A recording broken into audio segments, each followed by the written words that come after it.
It has implications for down-ballot congressional races in 2012, because if we have a Democratic majority in the Senate, then stuff like this has a much easier time getting passed. Now, I'm the first to say, before I open this up to the table, not the reason people are going to go to the polls in 2012. And I don't want to draw some big conclusion about this one initiative and the importance of the 2012 election.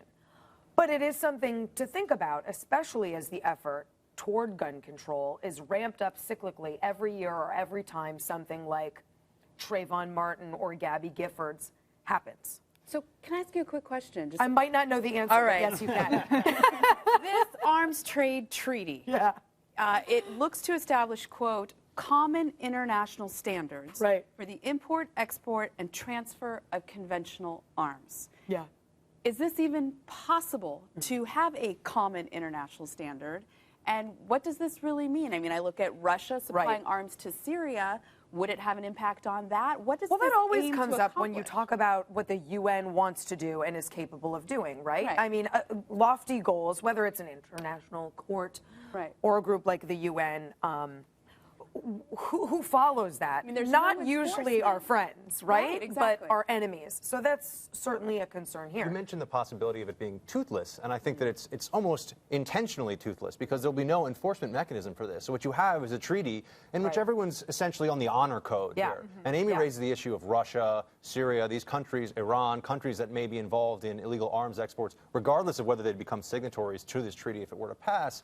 That it's not going to stop anything. I mean, I think that this is sort of the same false thinking that pervades U.S. domestic gun control, which is make the regulations really difficult and hope that that will somehow have a beneficial outcome. This is just on a global scale. It's make this harder, and the people who violate things are the ones who are going to just get around this anyway. It always puts law-abiding citizens at the disadvantage and favors criminals, because criminals don't abide by gun laws. Law-abiding countries. I mean, if you're a country that actually abides by this treaty, your gun manufacturers are going to be hamstrung in a way that obviously, when Russia decides they're going to sell guns to somebody, the guns are probably going to get sold. But before we venture into what we fear the law's effects could be, let's talk about for a second what it purports to do. And we're talking about whether or not it will be able to do that effectively. But that is to put some restrictions on the arms trade between what we hope are rogue nations. And you talked about some of the countries who have Russia selling arms to Syria. And we've talked about at this table, and USC, in fact, have talked with us that you have reservations about that, meaning, yeah, what's wrong with putting some gun control measures on keeping arms from making their way into Syria? We could come up with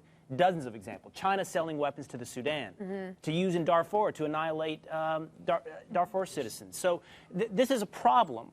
Does the UN's goals do anything to advance that problem seems to be the next question. But on its face, it seems to be addressing a legitimate problem. But China is one of the countries that's not on board with this. So when you when you look at it in the sense of, is this going to have an impact, a positive impact on people who will obey the laws, it's not true. And the important thing here is in the treaty, in the language in the treaty, it mirrors a lot of what President Obama believes. It mirrors what Eric Holder believes. It mirrors exactly what Hillary Clinton believes. And the State Department is saying this in no way infringes on the Second Amendment. Now, you brought up the toothless red lines, right?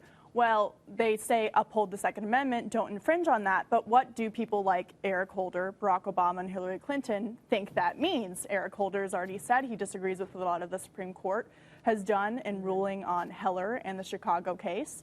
And so you have to look at, what they believe and what's in this treaty, and there's some of the same things. And ATF and the Justice Department will be the ones enforcing it here and working with the UN to make sure the United States is in compliance, which is a huge, huge part of that. To your point about China, I want to tell everyone who the countries are that co-authored this bill. I think it's instructive. Australia, Costa Rica, Finland. Huge manufacturing of weapons there. They build all the best guns. Finland, which I believe makes the Tika, a gun I like. But anyway, these are not countries that regularly have to fight with other countries. Some peaceful countries do make a lot of good guns, like Switzerland, but anyway. Oh, for sure. But I'm not talking about the guns that they're making. I'm talking about the sort of luxury they have of sitting back and saying, well, we're going to follow this. No kidding. No kidding, you are. We're not worried about Finland not following this international treaty. We're worried about bad Well, actually, on that point, Australian history, actually, it used to be that Australians had a lot more rights to own firearms, and especially ranchers and hunters in the outback.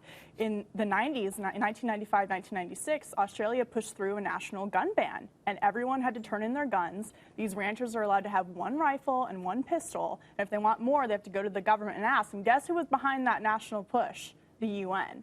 And so overnight, Australians turned in their weapons and can no longer do what they used to do. I think it could just be a bad treaty apart from what it actually purports to do. I think that's the way that people should, who oppose this, go at it. Is that what is the U.S. getting here? What is actually, I mean, to Will's point, what do we think will be advanced Why put the here? red lines I don't think you advance anything, and you at least open the door for. I think some of the, like in the Forbes column, some of that's a little too definitive and a little too specific for anybody to know necessarily what will come down the pipe. But even opening the door for the trade-off you're getting here doesn't seem to make sense. So why go down this road? I think I can ask that question right back to you another way. What is there also to fear? I think everybody at the table raises very good questions about whether or not what this treaty purports to do would be effective. Would it actually keep arms from going into Syria? Would it actually keep arms from going into Sudan? Probably not. But let me turn that back to you then.